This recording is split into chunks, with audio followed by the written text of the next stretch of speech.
Hello, this is the Inside Outside podcast where my guests and I talk about our first nature memories, the ways that nature have impacted us, and then we talk about an inside obsession, TV, books, movies, pop culture, internet gossip, sometimes a wild card topic, which our guests brought today. Oh yeah, I'm Jessica Renan, author, horticultural therapy practitioner, and founder of Basker, where I help people use gardening and nature with their mental, emotional, physical, and social well-being. As always, before we start the show, I share a reason why I love to grow things. And in no particular order, reason number 3 of why I like to grow things: to have more hope.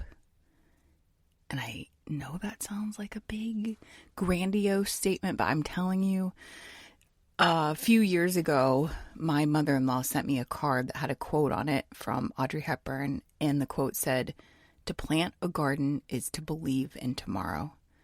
And I use that card now as a bookmark because I think it's fun to tuck it away and then to see it over and over again when I open up a book. But that phrase, to plant a garden is to believe in tomorrow. I know, it doesn't sound like it could be possible, but I'm telling you, there is so much hope when you grow. And tending to a garden has been shown to help with depression, anxiety, and to feel more deeply connected to your community. And when I say community, I feel like every single online brand right now is like, join our community. Like when I say community, I'm talking about your actual neighbor, the people in real life that you live next to. And we don't need to get into what's going on in the world right now. But I think feeling more connected to our communities, believing in tomorrow, just that simple phrase, is really important for a lot of us right now. So it's my number 3 reason of why I love to grow: hope. And this is exciting. My group growing sessions, both the virtual and in person, have sold out. And it just makes me excited that A, people are coming together. B, they're going to learn this new skill to grow. And again, it's that community social well-being that I think a lot of us need right now. So if you missed that, you didn't get to sign up in time, or you didn't know about it, you can find out more at baskergardens.com. You can sign up for my newsletter there and be notified about the next group. All right, today's guest, my pal Laura Wright.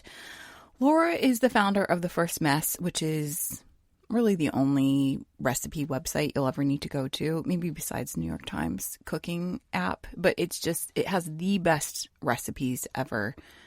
And she also has a cookbook called The First Mess, and also has my very favorite newsletter of all time, Saturday Sun. It's just a feel-good, happy newsletter. And then last thing about Laura, I just love her voice. And I'm not talking about her tone of writing. I'm talking about her actual voice. You'll get to hear it in just a second. But before you hear Laura's voice, a quick word from this week's sponsor, the new podcast, Personal Biz from Amanda Laird. I'll talk to you on the other side. This episode is sponsored by the new podcast, Personal Biz. When grief pulled Amanda Laird away from her business and strategy company, Slow and Steady, she was forced to take a break. And after her time away, she came back and was confronted with some pretty big feelings about her business. The biggest one being that her current model was no longer working, not for her and not for her clients. And it wasn't anyone's fault. It's just that things are really different in the world since she first launched her business. Audience behavior, the economy, and the old rules of online strategy just no longer apply. So she's rebuilding her business in real time, on the podcast, in public. It's going to be so good. The foundation of Amanda's business, Slow and Steady, has always been that there are no hacks and no secret formulas for success. So over the course of this podcast series, she's going to take her own frameworks, diving into customer insights, market research, and talking to trusted experts to figure out what works and what doesn't, leading up to a full relaunch of her business later this year. What will this new business look like? What changes is she going to make? How is she going to help customers in a new way? How will she know when it's ready to launch? I have so many questions. You got to tune in to find out. Head to slowandsteady.studio/personalbiz to find out more. I'm always looking for new podcasts. I know this is going to be my summer listen. Again, that's slowandsteady.studio/personalbiz, and I'll make sure to include this link in the show notes. Laura Wright. I'm just going to introduce you. Is that cool? Yeah, oh yeah, that's fine. Okay. You're the founder of the website blog The First Mess, author of the cookbook of the same name, and author of my very favorite newsletter that is not on Substack. I mean, I guess you can just call it The First Mess newsletter, right? Well, we call it Saturday Sun, but It does exist on my website, The First Mess. It's the best. There's a lot of newsletters I save because I don't like to be on my computer usually on Saturday, but I always open yours and click on all the links. So thank you for creating it. That's so nice. Thank you. I love making it. I like it. Yeah, it's the best. Well, you were on this podcast to talk about outside things and inside things, and we're going to start with outside. And we kick off every podcast with you sharing your first nature memory. Right. So I don't know if it's like precisely my first nature memory, but probably the one that really sticks out and I have a lot of fond memories around is picking raspberries with my family at our original family home in Niagara on the Lake. So my dad had a local produce store and, they just sold farm fresh produce goods and stuff. But in the backyard of that house where I grew up, he had it was on a half acre. It was like a full-fledged hobby farm, I would say. And just rows and rows of raspberries. And when they came out, we would all go out and be picking them as a family. And he would give my brother and I $2 per half pint that we could scrounge up to sell at the store, which if I think about it now, with inflation, that $2 was all profit. He was not giving anything to the store for that. So, but we would pick raspberries and you got to pick them at a certain level of ripeness. And there's a lot that you can just eat because they're too ripe to go into the basket. And I don't know if you've ever done this, Jess, but if you eat a warm raspberry on the vine, it just tastes so jammy and good. It's the full expression of the raspberry. It's it's tart, it's sweet. You can smell those super fragrant raspberry leaves because you're just in the thick of it. It's so wonderful. And of course, at the time as a youth, just I just want to be inside watching my shows or whatever. That's what I was going to ask you. I don't want to do this. But it's of course, at the beginning of the season when they first started, we would all be so excited and really raring to go out and pick all these raspberries as a family. My mom's mom lived with us. So she had this special pot that she would take out and pick and put them in. And my dad and mom always made fun of her for her pot. It was just this whole family dynamic that we had. And it was so nice. And at first we'd all be so excited. And then when the second flush of berries would come around in August, we'd all be oh, this shit again. So I just remember just eating them and they were so good. It was the most ideal form of raspberry, they were so good. It's such a nice memory to have as a kid. It's so wholesome, even though you kind of I know as a child I did get kind of tired of it, but it's I don't know, it was just really nice. And then sometimes we'd be eating those raspberries for with ice cream after dinner. It just feels very wholesome when I think about it. Yeah, it's so wild that you're talking about this because I was just talking to someone else about her raspberry memory. And we started, not to take away from your raspberry memory. I have never had a unique experience. Hers was in Wisconsin, so it's a little bit different. Okay. But then we started talking about how, I think with the way you cook is very seasonal, but we were just talking about when I was younger, we had this blackberry bush on the side of my house and I didn't even clock it until later on that was a blackberry bush because that wasn't something that my mom would buy. I don't even know if there was a lot of blackberries in a store unless you went to a farmer's market. And then we were just talking about how, she picked those raspberries in Wisconsin and that's the only time she had those raspberries. Whereas now you can get raspberries whenever you want. So with that experience, I mean, was that the only time you were eating raspberries because you really ate that seasonally? As And a kid, was that available otherwise? as a kid, that was probably the only time I ate raspberries was in the summer, right? Like, I think this whole global connectivity of the produce supply had not, like, of course it was like going then, but for like ultra expensive items like raspberries and mangoes and stuff like that, it felt like it was like less of a thing back then. And also just like the availability of those fruits was not like a big thing where we lived. But of course, like my dad's produce store, of course it had like, local items. There was an emphasis on that, but it was open all year. So yeah, there was lettuce from California and all this other stuff, right? Like just had to be selling stuff all year.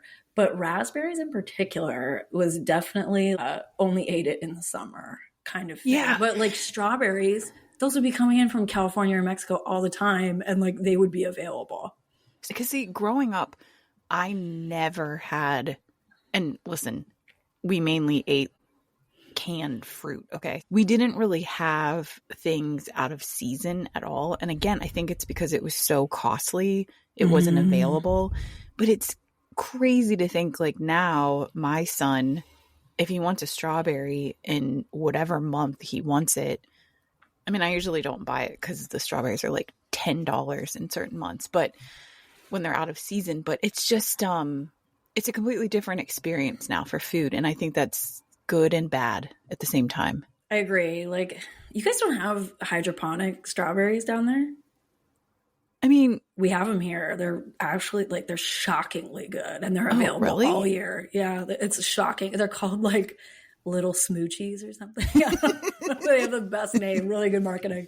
But like, if I want to splurge on that in January, I don't mind because it's like, I don't know, a 2-hour drive from here where they came from. Yeah. And like some of these growers, they got to make a buck all year, And if sometimes you just want a strawberry, you know what I mean? Like sometimes you just want it. And they're not bad. Yeah. And what's different here, like living in Charleston where the climate is so different than other parts of the country, like our strawberry season locally is like March, whereas growing up, it felt like strawberry shortcakes in the summer. So I think it's where we live, but also, yeah, it's just, I don't know. I go through waves of feeling, I don't want to call it guilt or shame, but I definitely go through waves of picking up a pineapple when I know that this was like not anywhere near where I live and like the cost of sending that. But then there's other times, like you said, where I'm just like, I just want some pineapple. And I don't know. I think with everything, I won't say his name, but with like the T word and the T word, doing the T word and like thinking about all of the T words, it's really made me think a lot more about cost of things and where things are coming from and seasonality and blah, blah, blah. Oh, for sure. Like I know a lot of people in my circle are hyper focused on sourcing as much local stuff as they can now that, the big T word was unleashed. And I think that's great. Like I always am a fan of supporting local food, local produce. That's like what my whole website is about. But I'm also a realist. Like I know not everybody has access to those things. Sometimes those like farmers market, beautiful produce, all that stuff, sometimes that is up to double the price of what you pay in a grocery store, right? So it's just like, I don't know, sometimes you gotta like pick your poison, try to do the best I can. I'm really lucky that I can go to a farmer's market and like shop for my weekly groceries there. Like that's an option for me. I feel really lucky, but I also enjoy eating broccoli all year. So like I will buy it at a grocery store and it's from Mexico. I really like that you brought up that point because I won't say who it was or the ingredient it was, but there's a person out in the world of the internet that I wouldn't say I got into it with her, but she was just recommending over and over again the specific item. And I was like, not everybody has access to that. And she was like, yes, they do. Anyone can go to a Whole Foods. Okay, first of all, not everyone. What are you That's a non-starter about? For me. If you live in a place that a rural community, a food desert, anywhere, you don't have access to that thing. So it sometimes is frustrating to me with a lot of food content creators or nutritionists or dietitians that are sort of pushing this very specific lifestyle that they can get in certain parts of the country, or they can get because of their circumstances. Wealth. Yeah. What are you talking about? I know. I don't know. Like, there's bigger fish to fry. I think if people have like access to good, wholesome food, and if it's frozen broccoli that was harvested in Mexico and freighted over here, but guess what? The giant bag at Costco is $6 and it'll last in your freezer forever. That's a great option. And like, yes. I also buy it. Like, it's just kind of like, I don't know. I think if you begin to become so dogmatic about what other people should eat, that's not the right, I don't know, maybe for a food content creator, that's not like the right approach. Yes, you're sharing your experience and you're passionate about it. It's important to you. You enjoyed the food, but when you're making rules for other people, instead of maybe encouraging them to see what kind of local option they can be bringing into their life slowly, I don't know. There's kind of issues that abound there. Like, everybody is coming at it from different circumstances. There has to be sensitivity. Yeah, and maybe it's just that person getting the broccoli, period. Yeah. Yeah. That's a huge hurdle enough for people. Yes. You know what I mean? Like, if you're raised on like you said, like, you had a lot of canned fruit and vegetables, and maybe like, you know, refined carbs were more of the source of food of the day in your house. You getting a frozen bag of broccoli and trying to cook with it, like, that's a big step. That's great. Dude, I didn't cook with herbs until my 30s. Okay. Like, I didn't like, I grew up with my mom's main staple that she made was this thing called hamburger pie, which was a layer of meatloaf, a layer of mashed potatoes, a layer of Velveeta cheese. And then she would put half of it with ketchup, the other half without ketchup. Right. That with, like, you know, some fruit cocktail or something. We did not have veggies really. Yeah. Frozen or fresh. So. And that's what a lot of people are working with, man. Like, It's just, you know, baby steps. Everyone's doing this at their own pace. There's no point in setting out these dogmatic rules about who's eating what and how. Like, I think it's just confusing. Like, meet people where they're at, you know? Yeah, before we get to your inside thing, I want to ask you this, because sometimes I think back to my first book, which was a cookbook. And I mean, gosh, I wrote that 10 years ago now. And I wish I could go back. I definitely was of the mindset of you can buy frozen things, but I think I was for sure a little bit more militant about use brown rice instead of this rice. And that is what made my body feel good at the time. But I wish I could go back and edit some things now. Do you have any of that with your cookbook? Oh, I'm definitely the same. Like, I wish I could go back and change so many things. It's just so many things that we kind of, maybe we think we're being helpful because it felt good for us, is actually a barrier for some people. Like, they'll see that and be like, well, I don't filter my water. Or like, it could be something as simple as that. Yes. Like, I'm on a huge tear with archived recipes on my site where I am mercilessly editing. Oh, like, really? Oh, yeah. So you're going back in time and editing? I am really editing posts from way back. Also, like, for clarity, and like, it doesn't need to be that long. You need to give people like the facts about the recipe up front. But I also do not need to be specifying some of these things about ingredients that I was before. Like, it's just, they only served as a barrier. I don't really know what the motivation was to like, include them. Like, I don't know if I thought it was just like being fancy or like the most healthy person ever, TM. Like, I just I don't know what was going on. I was like, in my 20s when I started the site, so it's just, I look at it now and I'm just like, this has to change. Like, I want to like welcome people in here and make it feel like anyone can do this. So we need to talk about things a little bit differently, I think. Yeah. Well, I appreciate it. I mean, I as you know, I get your newsletter, as I said, and I think that I have noticed a shift in your recipes going from maybe only using maple syrup to using real sugar, or going from, I'm trying to think of other examples, but I have noticed a loosening of some of your recipes, and also offering, I think you've always offered a lot of like alternate or things that you could sub in, but I think that you are very consistent with an abundant amount of those now, more than ever. Oh, for sure. I try to. And it's like, even like stuff before, I wouldn't even touch like white rice or like pearl couscous with refined flour or whatever. But now it's just like those ingredients cook so much faster than their whole grain counterparts. They are palatably more pleasant for a lot of people who are like, you know, not used to eating the volume of vegetables that maybe I'm used to eating.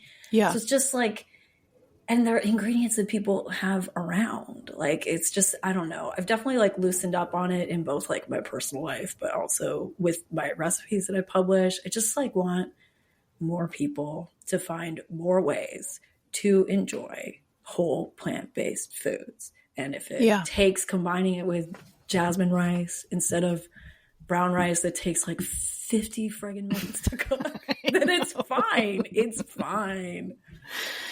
God, it's so long. I hate when people are like, give them grace, but I'll give us some grace. And we were younger and we're trying to correct our ways. But I also think everything that we were getting from doctors, dietitians, nutritionists were telling us that. So I'm definitely a product of the messaging at the time. Yeah. Like, it was just like some of the health and wellness websites that were out that were like such a big deal when I started my blog. It's like, that's just the way, you know, ingredients were showcased in recipes. And it's like, no, we're not going to touch gluten. We're only going to use whatever. And I know for some people they can't have gluten. Like, I get it. But it's like, that was the poison du jour back then. So I was like, well, of course I can't publish a recipe with gluten. No, what is that? Wasn't there a book called Grain Brain, which basically was like... Oh, yeah, I know what you're talking about. Yeah. Basically, like, if you eat grains, you'll die. Yeah. Doctor, I am suffering from an acute case of grain brain, as I read in this book. I mean, like, I will say gluten messes me up very hard, but it's not something that I think that I'm going to have Alzheimer's or die because I ate bread. Yeah, exactly. Every situation is so different. You can't like universally say like grains are the worst. Next. You just can't. Right. Yeah. Okay, before we move to your inside thing, because I am so passionate about how nature can change us physically, emotionally, socially, and this is not pseudoscience, and I'm going to go back on like the grain brain. Every episode I include a study, research, paper, or article that the listeners can read for themselves and connect with to learn more. And this one that I'm including in the show notes is about Canada. Oh, love it. Perfect. Laura is Canadian, if you don't know. And so I think you're really going to love this study. I'm not going to go through the whole thing, but I'll tell you a little bit about it and it'll be in the show notes. So this study was done in 2025. And it was called Prescribing Nature for Human Health, an examination of public interest, barriers, and enablers related to nature prescription programming in Canada. So what this study is showing is despite that we think that most of our human health is attributed to clinical care, 80 to 90% of it are outcomes based on our economics, our social, the environmental determinants of our environment, and that 92% of studies in a review on the health benefits of nature demonstrated consistent improvements across all health outcomes when you engage with nature. So this study is showing how that might be done in Canada to prescribe more nature for Canadians to feel better. And it talks about the barriers, the results, and some resistance, and then also some people that are really excited about it. So I'll include that in the show notes. Do you feel like Canada is ready for this? I think so. Like, I mean, we are the land of socialized healthcare. Let us socialize the nature prescription. I have a new-ish, kind of young doctor. Young, he's like 42. But like, I feel like that's young for a doctor. And he is really down for stuff like that. sometimes if you go to him or ask him whatever, he'll be like, what's your social life like? Like he'll just ask stuff like that out of nowhere. Based on my experience, I think we're ready. But like we're also like people who it's a cold climate, okay? Like we have to find ways to enjoy it. I don't know. You kind of have to do that full embrace of what we have here. I don't know. And like, I'm speaking as someone who has ready access to nature where I live. That may not be true. And like if you live in the GTA in Toronto and stuff like that, I think Canada's ready for it. I think a lot of us practice it, especially in the winter. Like we find ways to enjoy it. We find ways to spend time outside. There's like some of the like bars and restaurants will have heat lamps and their patio set up into December. We make it work. So I do think we're ready for it. And it was interesting too, when you mentioned your doctor, I also had pulled this that 76% of the people that were involved in this study said they were extremely likely to visit nature spaces if a healthcare professional suggested it to them. Which some people just need that push. Right. Like sometimes we know something is probably good for us or beneficial, but if somebody with authority in our lives says, try it out, I don't know. It's just so much easier to get on board, Yeah. So I'll include that link in the show notes. I think you might find it fascinating. Maybe I'll just send this one to you personally, but I'll include this one too.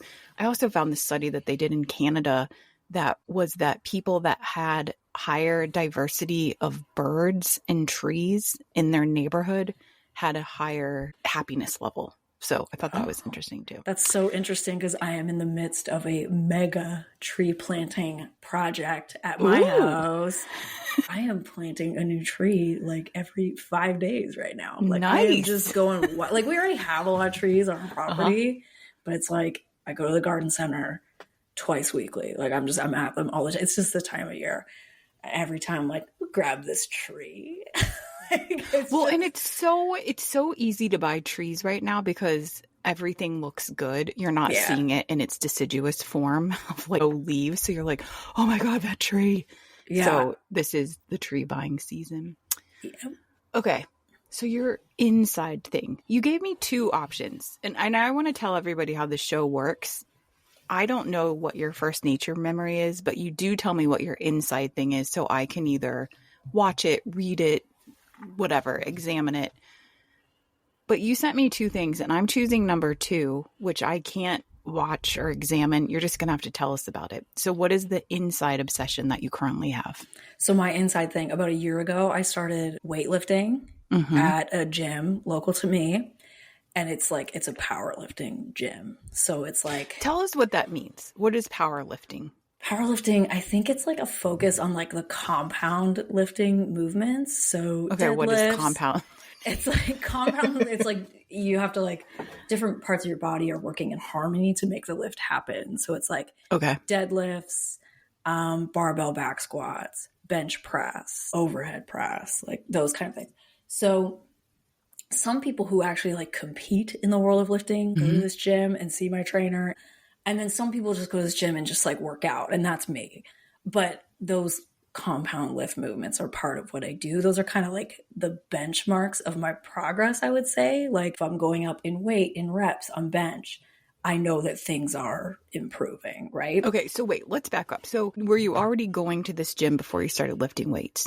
No, because I'm 40 and I know my mom had a really hard time in menopause. And I'm just like, I'm scared. Okay. Like that's what I had going into it. I'm scared of also having a hard time. And I mean, I've listened to like all the podcasts about your muscle mass decreasing as you hit that stage in your life. And I was like, I need to avoid this. I have never picked up weights. I'm interested in trying. I want to work with a trainer to figure this out because I've never even worked out in a gym in this kind of environment. I've never you're a runner, right? I like yoga and hiking and running. Yeah, like I like that stuff, which is very self-propelled. But the idea of walking into a gym not knowing what I'm doing, I was like, I need someone to guide me because I'm just going to use the same 5 machines over and over again, and I'm not going to get any better, and it's just going to be frustrating. So I read about the gyms in my area. I decide to go with this one. I work with my trainer. He's great. I still work with him. For the first 3 months, he was basically teaching me how to work out. We were truly starting at zero. And it was humbling. But now I'm at the point where I just enjoy it so much. I just bought a weightlifting belt. I'm taking it so much more seriously. That's amazing. It's really fun. And I just keep going up and getting better week after week.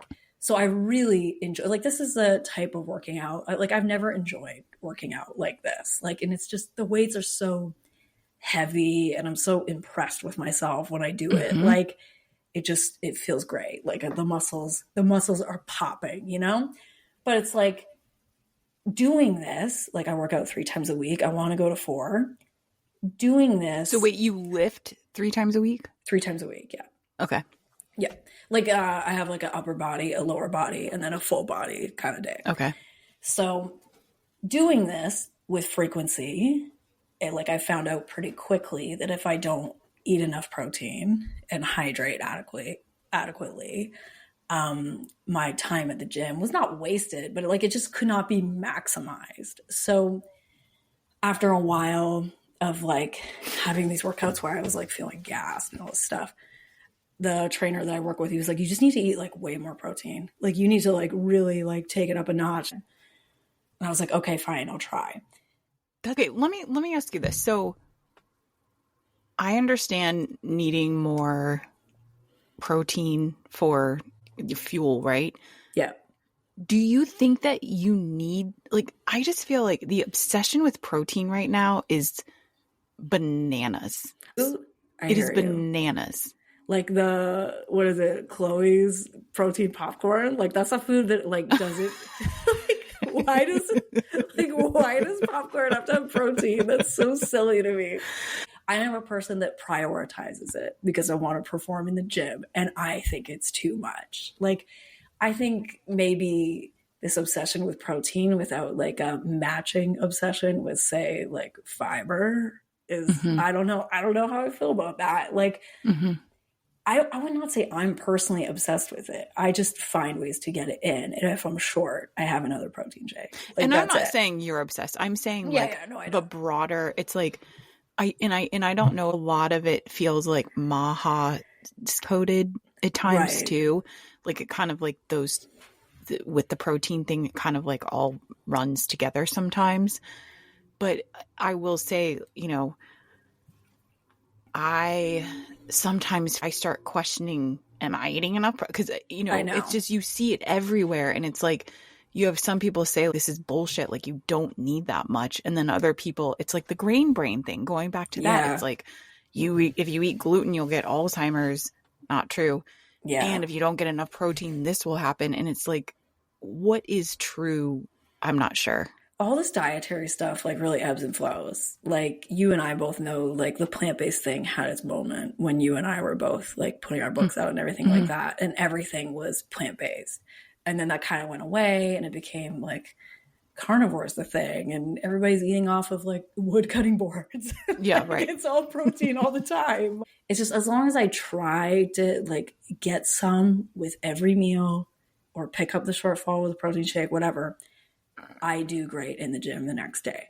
And that's my barometer, I guess. I'm not super count every gram. That's not my thing. I can't really live like that most of the time. But I will say, when I first started working out and I wasn't paying attention to it and probably wasn't eating enough, I did notice how it affected my performance in the gym. And one other thing that you had told me when you wanted to talk about weightlifting. So you said that you were obsessed with weightlifting, but you also said that eating food as fuel sort of made you think a lot about your own profession. Yeah. You should see what I just ate for lunch. I just had... What'd you have? I had a little cup of vegan yogurt with protein powder in it. and 2 Persian cucumbers that I just ate, like no dip, no nothing, just raw dogged it. And a slice of, Sarah Britton, My New Roots, the life-changing loaf of bread. I have slices of that in my freezer. I had a slice of that with peanut butter and jam. Like that was my lunch, which is like it sounds delightful. It's a really random collection of ingredients, but it's like protein, fat, carb. That's just how I approach a lot of my meals now. I have the things I need. There's fiber. I'm going to have some water. Good to move on with the next thing. Whereas before, it was just like, how do I make this the most beautiful, most ingredient laden, most flavor explosion thing humanly possible? Every meal of every day, I felt like that.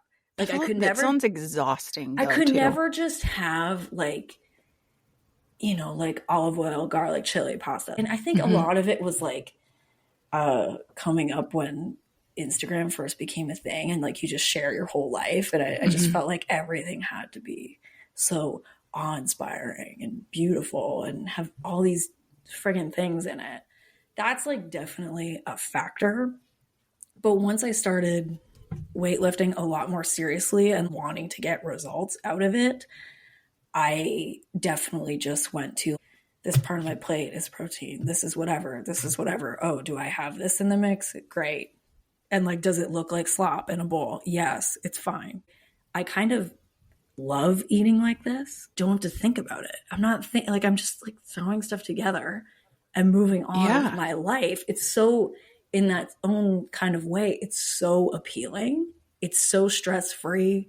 It's so not taking up a lot of headspace for me, which is a nice change.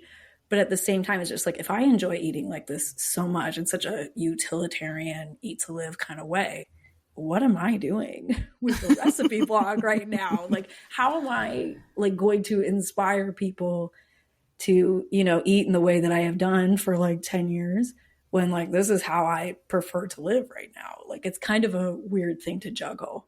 Well, I was going to ask though, because I think on one hand, because you're eating that way, it could inspire you to maybe not be in as much of a cooking rut, because then it's like, oh, here's my time to play with food because I'm just eating yogurt with protein powder in it for lunch. Or the flip side of it is, I just want to tell people to eat cucumbers and protein powder and yogurt for lunch. Yeah. It's like, I don't know which one it is. And I don't know what the venue is to even share my cucumbers and protein powder. Like, you know what I mean? Like, yeah. I just, cause like I know you're not on Instagram, but I am less and less on it every day. Like I don't share daily what I'm eating like I used to on there anymore. Like I barely go on during the week. So it's like, is the newsletter the place for my cucumber and protein yogurt lunch? Like, I don't know. Like I'm trying to inspire people. You know what I mean? Like trying to not like you putting out a new recipe that looks delicious and including ingredients that people may have not ever tried before, like a lentil. Like you do magic with lentils, and that might be a gateway for someone. So I think you just creating a recipe every week or every other week is enough. I don't think you have to share anything else about food. Do you think you do? No, I don't. I don't feel that way anymore. And like, it's taken me a while to get there, but no, I don't feel that way anymore. It's just even like working on that recipe every week is just, is this natural for me anymore? I don't know. I don't know. And I do find myself sharing simpler stuff. Like I make these air fried shelled edamame. Ooh. So they get like crispy and chewy in the air fryer. And then I just put them on a bowl or whatever. Like edamame is like my thing since I started weightlifting. Like I like rip through bags of it. Wow. But like just air fried till crispy and chewy, put that on a bowl, put that on a salad. Like before I would have never shared a recipe like that. It's like, it just seemed too simple. It's like one thing. It's not whatever, but I did share it because I was making it all the time. So maybe it's going to be more component style recipes like this that help me and hopefully can help other people. Yeah. I mean, and we don't need to get into the crisis of career because I feel like so many people are thinking like, what am I doing? But I mean, you have been doing this for what, like 12, 15 years now. Yeah, like around, like I started my site in 2011. Yeah. So yeah, it's a long time. I mean, a lot of times people don't stay at jobs for that long. So that's true. Yeah. And one last thing I just want to say before we go is that, and I know every single body is different, but coming from someone that went into menopause overnight, don't be scared of menopause. I feel like... Oh, I'm not. But okay, I hear you. Because you said you were a little... Because I just I feel like, when I had to get my ovaries removed, I was terrified of what was about to happen. I was terrified to wake up and to feel what it felt like to be in menopause. And I mean, I'm on progesterone and estrogen, which is a true luxury. And I know that a lot of these horror stories are coming from people that don't have access to medication, or our mom's generation that no one talked about it and you were sent to an insane asylum, which... Right. I think that's a huge part of it. It's just when my mom was going through this, a doctor's response would have been well, you're a woman and you're this age, so toughen up.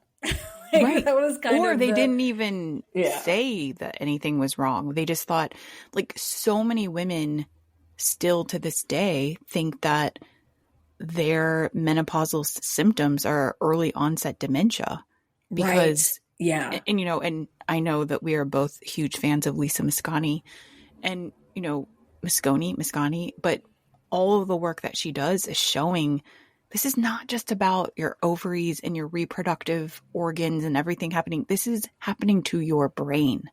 And when we can get to that, then we're able to treat it and manage it in a much different way.